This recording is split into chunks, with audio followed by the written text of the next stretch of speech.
Hello. This video is to give you an example of what is necessary in order to complete this exercise. This is one of your assignments for hydrology and conservation.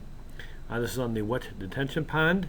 The assignment you have is for wet detention basin number 1, which is given with the information over here. What you're going to be looking at is the sizing of this basin right over here. You've been provided with a lot of information on how to be able to model this, but what this video is going to do is not give you all the information on how to do that particular basin, but the related basin over here. So what we'll be looking at is this related basin over here, which is for the remainder of the area. The one that you're looking at is the one for this small portion of the subdivision, this small detention basin over here. So what I've done is I've taken the information that's on these sheets, this table right up over here, the summary, and condensed it into a spreadsheet, and we're going to be using that in order to get the information that's necessary to size that pond and answer the questions that you are given for this assignment, which are up at the front here, of determining the area that will be served, which is given to you in the picture, which you'll have to determine over here. But then also is what is the weighted curve number, what is the time of concentration, determine the pre-development peak flow, and etc., etc. So let's go ahead and get started. So what we're going to look at first is going to be the wet detention pond standard. The information that I'm going to use to start off with is given over here. So you have this information that gives you how to determine the surface area of the permanent pool, as well as the post-construction peak flow, outflow. You also have to determine here is the size of the active basin area. So we're going to be looking at that. This is where I'm getting it. So at first we're going to be looking at what is the settling velocity. We're going to be taking a look at the basin for development that's new. So we're going to be looking at settling out 80% of the 3 micron and larger particles. We have a settling velocity of 1.91 times 10 to the minus 5th feet per second. We're also going to be utilizing a graph that is in this standard. So I come back down over here. There we are. We're going to be utilizing this graph, which you can see we're going to have to get the peak outflow discharge, peak inflow discharge, the storage volume that we're going to need for the active area, and we're going to have to determine the runoff volume that we have. Now the peak inflow discharge is going to be after we've done development of the site. That's going to be the inflow to the detention pond. This is after development. The peak outflow discharge that we're going to want is going to be the same or mimic the amount of outflow you would have pre-development. So what we're tending to do is to try and limit the amount of outflow from the detention basin to what it was prior to development. But when we do the development, we're adding impervious surface there, parking lots, roadways, rooftops, etc., so that the inflow is going to be greater. We're going to try and prevent downstream flooding. We're also going to be increasing the amount of runoff volume, because instead of allowing that water to percolate into the ground, we're now having it run off. So what I've done is I've put together a spreadsheet that talks about this. This is accompanying this video in the same spot on Blackboard. So what I have over here is I've taken and reproduced the information that was there for the assignment. You have sub-watershed A, sub-watershed B. I've tried to remove some of the confusing portions of it. Over here I have land uses in percent. So for the portion over here, sub-watershed A, you have 41 acres, but initially it is 75% cropland, 15% brush, and 10% woodland. When you develop it, it's going to become 92% half-acre residential lots, 4% brush, and 4% woodland will be remaining. And you have another portion of that sub-watershed, which is portion B, which is 26 acres, and you're going to be starting out with cropland at half of it, 1 acre lots at half. You're going to end up that way. So the development is going to occur in the sub-watershed A area, and what you can do in order to determine the runoff curve numbers is I have the percentages. So over here we have 75% times 68, which is the runoff curve number for the cropland. The brush and woodland have the same runoff number, which is 30. So I've taken, based upon the percentage of the land that has that curve number, and you then come up with an overall curve number. Now these curve numbers are rounded a little bit, so take that into account, but I have over here that the average pre-development is 59, post-development is going to be 67. Same thing for this second portion over here, but since we're not really doing anything, not changing it, it's going to remain a curve number of 68. I have over here is the conveyance system types, which just is giving you an idea of how fast that water can be conducted through. First you have a grass waterway, and then you're going to have a storm sewer and grass swale afterwards. So that's going to reduce your time of concentration because it's going to help speed the water out. Same thing over here is that we're replacing the 100% bare channel with a grass swale. So these are the numbers that are assigned for the time of concentration once you make those changes. The numbers over here are the numbers I've already plugged in. I've run this model before starting this video, but we're going to see where these numbers come from and be able to determine the size of the wet detention basin as well as the active storage area. So let's go ahead and get started. We're going to have to run TR55 in order to do that. And I've already looked at TR55 here and don't have it running, but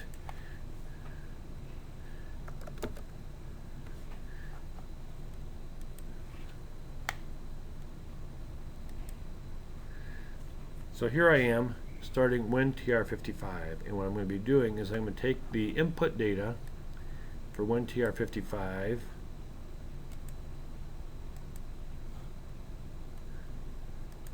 and put it in from the spreadsheet,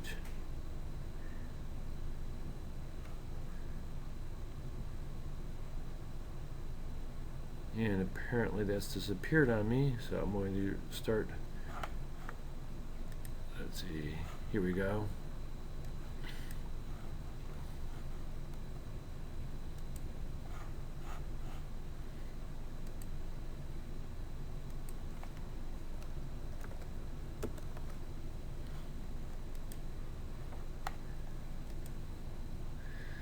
So now I have this up with the information I'm going to put into it from the spreadsheet.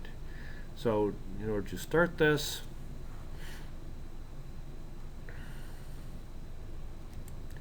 what I'm going to do, I already have some of the information populated over here. I have my name, my project is going to be the wet detention pond,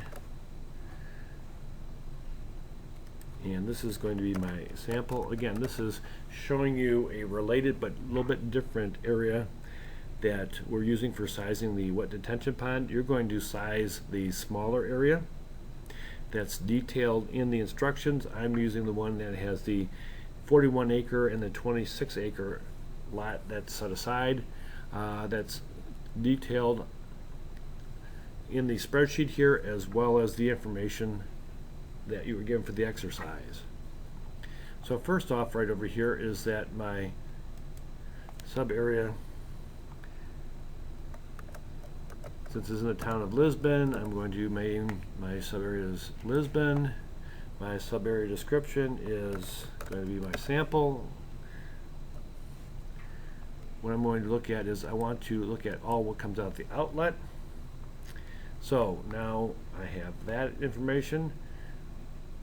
What I'm doing is for my global data, I want to make sure that I have the storm data here for Waukesha County, and indeed I do. I'm just making sure about that, accept it, and there I'm good to go with the storm data for Waukesha, where town of Lisbon is located. Now over here I have pre-development, which I'm going to look at first.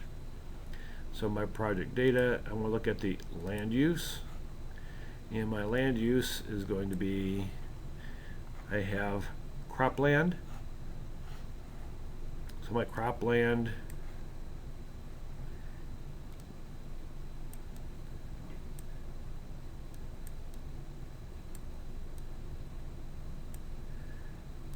pick that one out.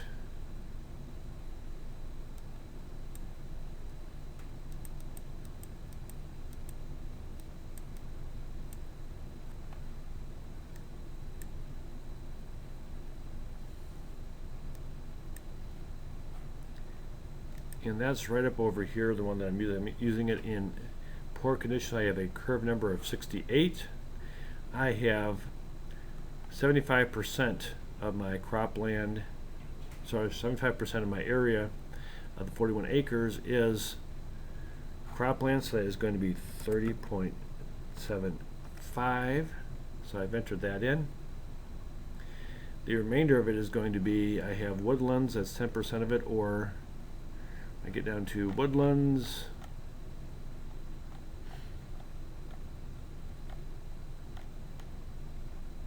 where is it at on here? Here we go, here's woods, and I have 10% of that, which is 4.1 acres. So I have 34.85. So now I have a little bit more that's remaining, and that is going to be for my brush.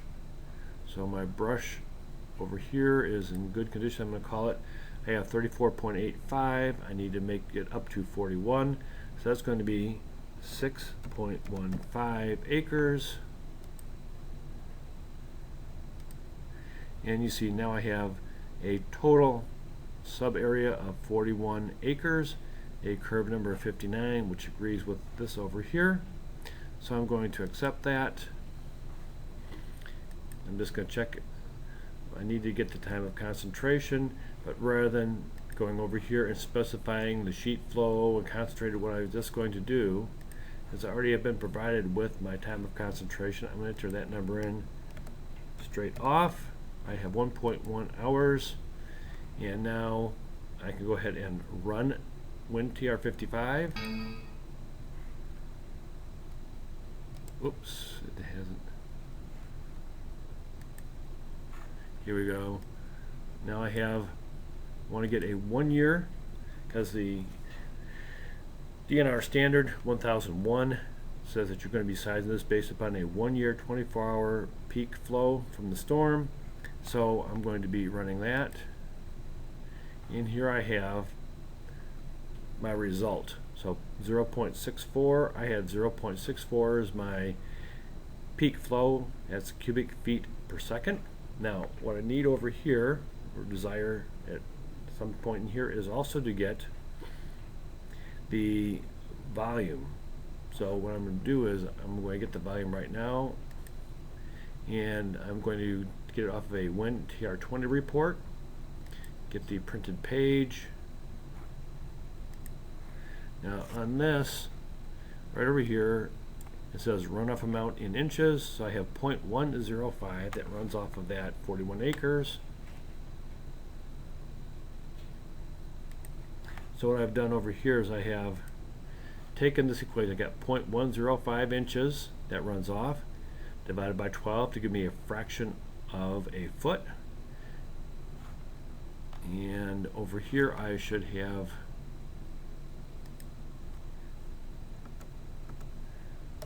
.41 acres.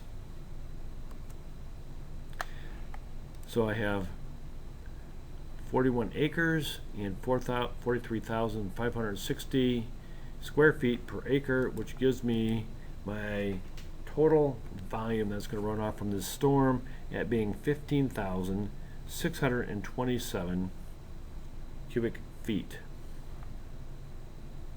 I need to make sure I change this one over here also.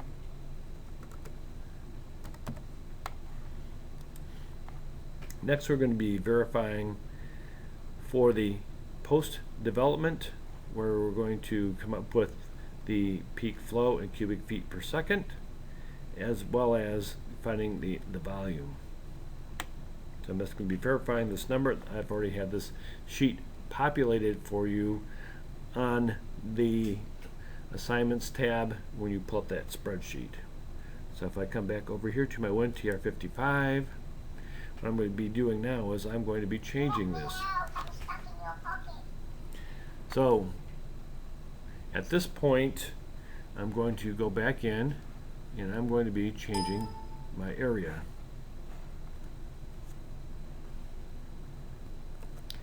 I'm changing the area in that it's going to have a different runoff curve. And what I need to do is, on this one over here, is locate. Here we go. That, get rid of it. Now I can go back in and change my project data, land use details. So what I originally had was I had 75% being cropland. Now I have 92% being half-acre lots.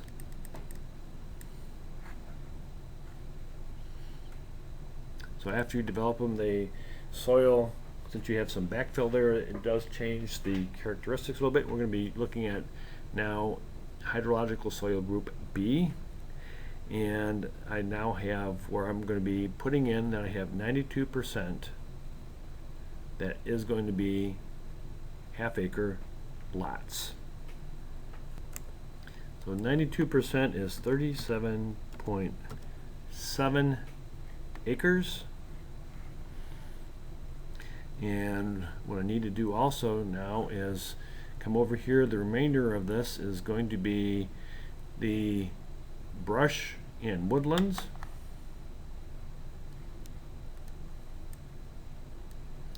And it's going to be 1.65 acres of each.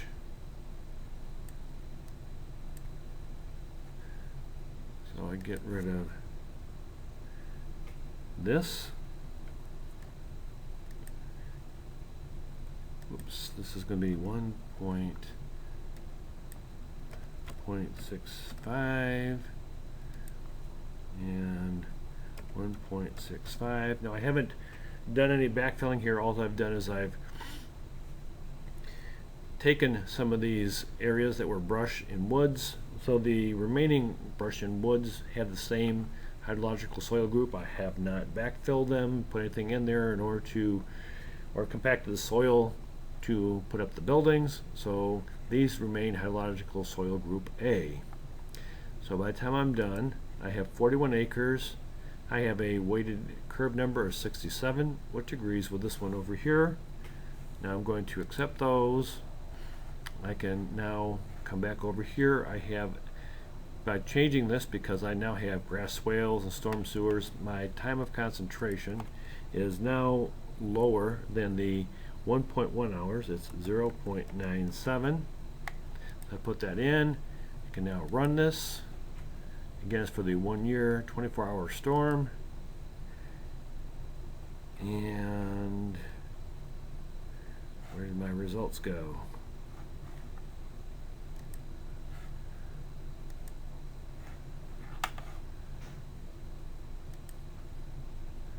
Just check over here on what happened to them.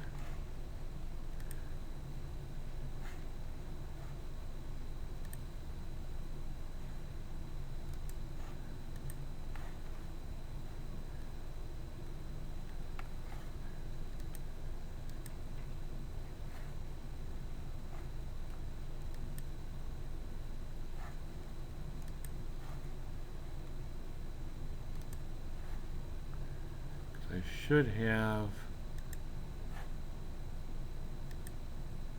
run, there we go, 3.81 cubic feet per second is my peak flow. So when I drop that one down, I have 3.81 that I put up over here. Now what I need to do also is go to the WinTR20 reports, print that one out, and I see I have 0.277 inches of runoff from that storm. So now I've got that done. I need to make sure that the volume of my runoff reflects that I have 0.277 inches. So I pick up my spreadsheet, and here I have my 0.277 inches divided by 12, so I convert it from inches to fractions of a foot times my 41 acres times 43,560 square feet per acre, and now I have, here's my volume of runoff from that storm. So I've now completed sub-watershed A. What I'm going to do now is go over to sub-watershed B and enter that information in here, which is going to be easier. But what I need to do is I bring this up over to project data, land use details. I'm getting rid of this. What I do have though is I have 50% is going to be my 1 acre lots. So I have 13 acres there, and I have the remainder of it being cropland. So I'm coming down over here to my cropland. Gotta get rid of these.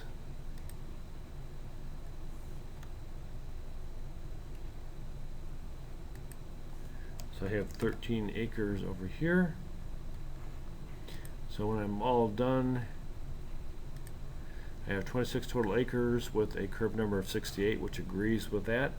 Now again, what I've done is I have hydrological soil group A for the cropland, because I haven't compacted it, added any fill to it.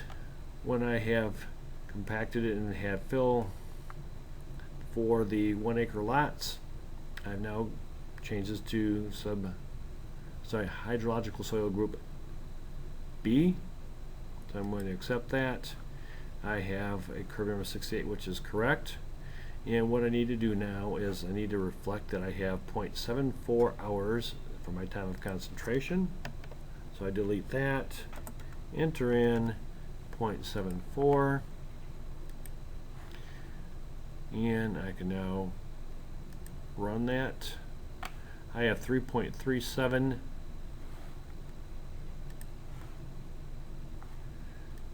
as the cubic feet per second of flow. So there's my peak flow, which I have correct. And what I need to do now is come up over here for trying to find my volume. My peak, my volume, my runoff is 0.304 inches. So I'm going to close that. So this one should reflect I have 0.304 inches is indeed what I have. 26 acres, 43,560 square feet in an acre. So there's my volume of runoff. So now what's left for me is to come back over here, and what I need to do is change that only from the standpoint that I now have a different time of concentration, 0.65, because part of this, what I've done is I've upgraded my conveyance systems from 100% bare channel to grass swale. So I now have a lower time of concentration. I'm changing that to 0.65. I can run that now. And I have 3.68 cubic feet per second as my peak flow. And there I have 3.68. I want to bring this back up. Now I want to run my WinTR20 report again. I have 0.304 inches as my runoff volume. So I have 0.304 divided by 12 and all the conversion factors. So now I have all the information that I need in order to be able to figure out what the size of my permanent pool must be, because I have Q sub 0 and I have Q sub I. So inlet concentration is going to be, after development, I have much higher amount of stormwater coming in. Q sub 0 is what I want to have as far as the outlet, which was what I'm trying to accomplish, is get that outlet to be the same as it was pre-development. So what I have done over here, I now have G11 divided by, whoops,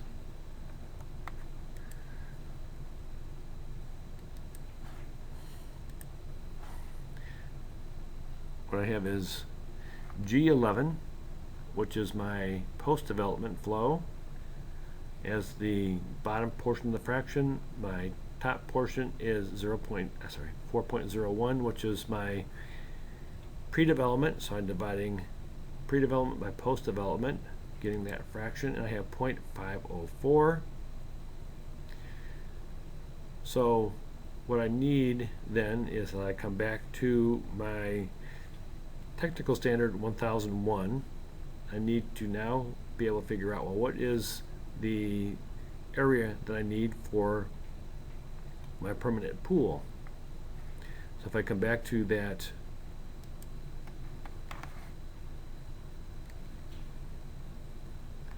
I have this equation. Here's my permanent pool surface area, which is 1.2 times Q sub 0 divided by the settling velocity. My settling velocity is going to be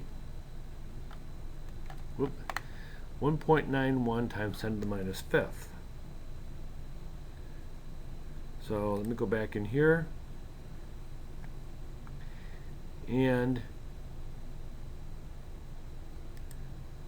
this is going to be my permanent pool surface area. Is 1.2 times Q sub 0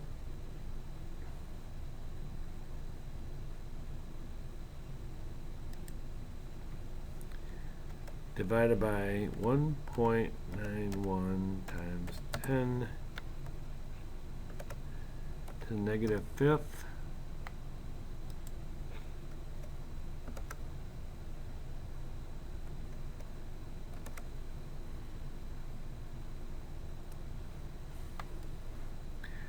So what I did is I took, whoops, I got the wrong one. This says post-construction. I accidentally put the pre-construction one in here, so instead of F11, that one should actually be G11. Because what I've done in here is, this is for the total watershed. I've added 3.68 and 3.81. So that's what this is. Now my calculation is that this should be S sub A, which is surface area of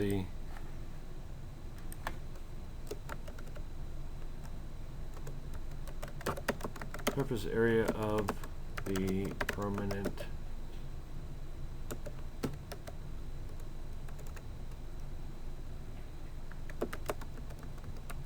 pool. So I'm going to format this.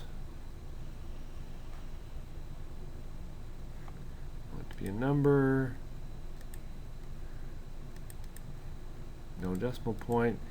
So that is 470,560 square feet.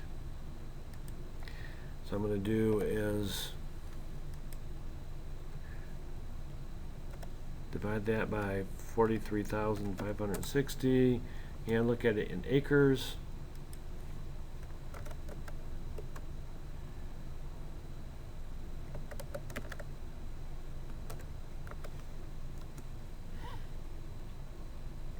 So I have 10.8 acres. That would be the permanent pool surface area based upon the calculations that I've done. Now, the second portion of this is going to be looking at this graph. I have peak outflow discharge over peak inflow discharge, and I'm going to pull it off the graph. So what I have over here is here's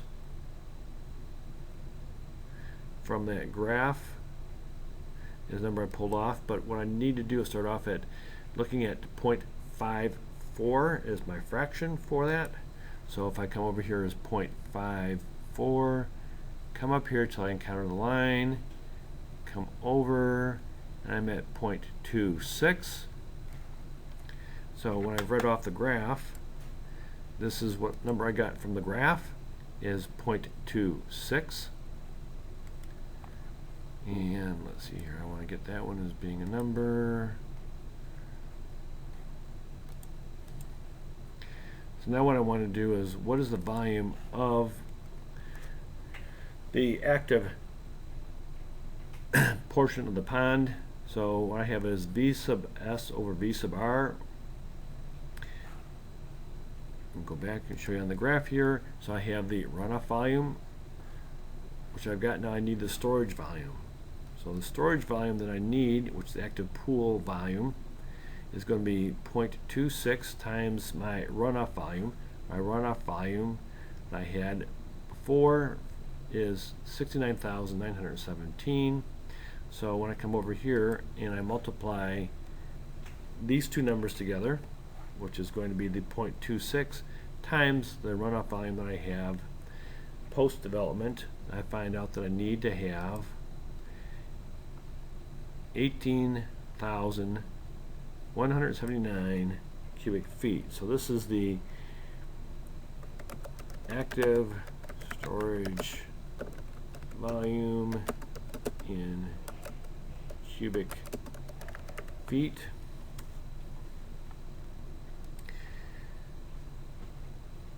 So that gives you the answers to the questions that I had. Now if you go back to the assignment, what I was looking for originally is determine the area that will be served by the wet detention basin.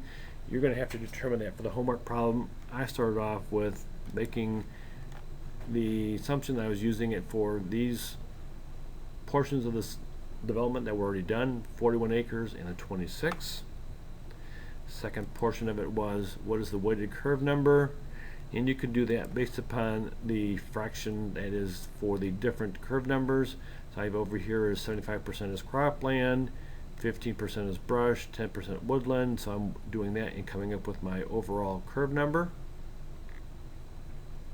Going back to the problem again, number 3, what's the time of concentration that can be used for the wet detention basin? Is that you can use, I don't know if I gave you some of that information here.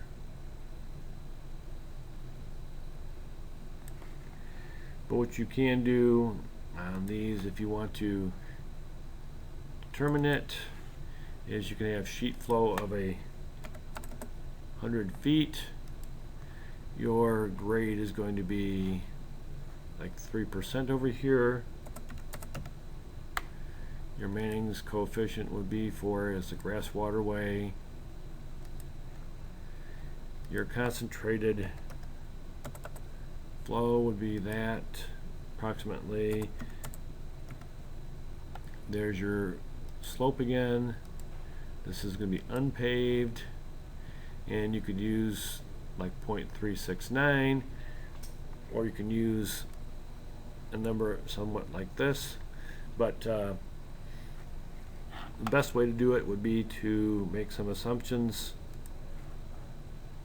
as we had done some of these in class, on the length that you have for sheet flow, shallow concentrated, and come up with a time of concentration.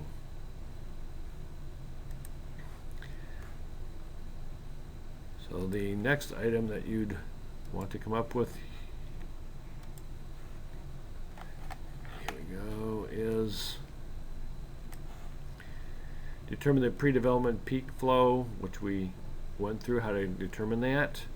If you're going to use the WinTR55, all you have to do is when you run that report is upload a copy of it to determine the required permanent pool area, which we went over here and did because it is that equation 1.2 times q sub 0 over the settling velocity. So this is what I had over here, 1.2 times G11, which is my peak flow post-development, divided by my settling velocity, which is 1.91 times 10 to the minus 5th, that you got from the TR11 from right here, because we're going to be getting rid of 80 or settling out 80% of the 3 micron larger particles. So there's where that number came from. And then the last portion of this question that you have to answer is determine the active storage volume required. So we're going to be determining that from the graph. This graph, we had calculated that the peak outflow divided by the peak inflow was 0.54. Come over here, read off that we're at 0.26. So 0.26 times runoff volume. We have previously figured out the runoff volume for the whole area. In the example I'm running here was 69,917.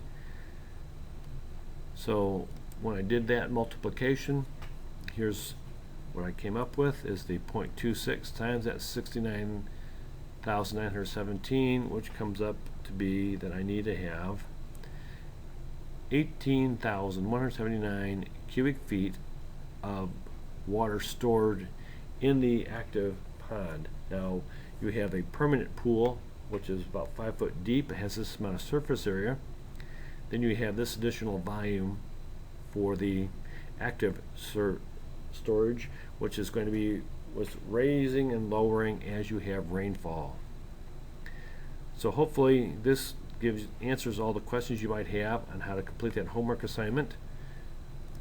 Again, this is using the wet detention pond standard, and then also just taking some of the data that I've provided for you in this problem.